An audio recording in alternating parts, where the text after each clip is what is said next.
Bonjour à tous. Dans cette vidéo, je vais vous expliquer comment calculer des termes d'une suite géométrique. Donc ici, nous allons considérer la suite géométrique UN, de premier terme U0 égale 3 et de raison Q égale 2. Et nous allons calculer U2, c'est-à-dire le troisième terme de la suite, et U10, c'est-à-dire le 11e terme de la suite. Bien. Alors, en fait, nous allons utiliser la forme explicite. Et qu'est-ce qu'elle nous dit, la forme explicite?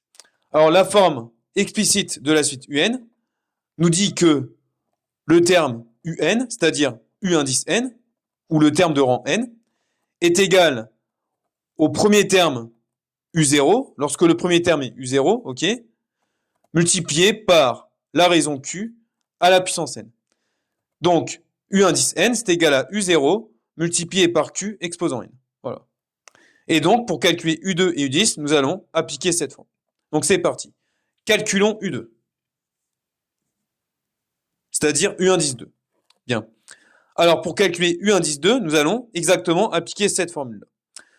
Dans le cas où N vaut 2. D'accord?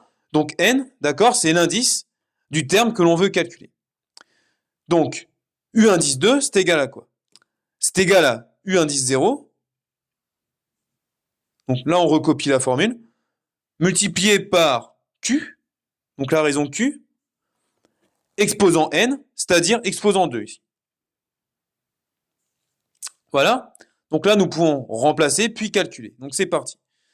Donc U0, c'est 3, ça vaut 3. Donc on remplace U0 par 3. 3, c'est le premier terme de la suite. Et on va remplacer Q par 2. Donc ça fait 3 fois 2 exposant 2. Alors, ça fait donc 3 multiplié par 2 exposant 2, donc 4, 2 fois 2, hein, ce qui fait 12. Donc, U indice 2 est égal à 12. Donc le troisième terme de cette suite est 12. Calculons U10 maintenant. Calculons le 11e terme de la suite. Donc c'est parti.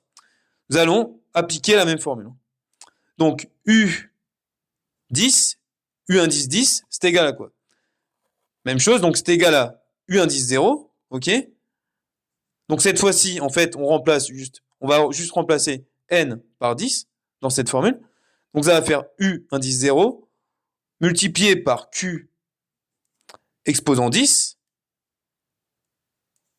ce qui nous fait donc 3 multiplié par Q, donc 2, exposant 10. Donc ça fait 3 multiplié par 1024, ce qui nous fait 3072.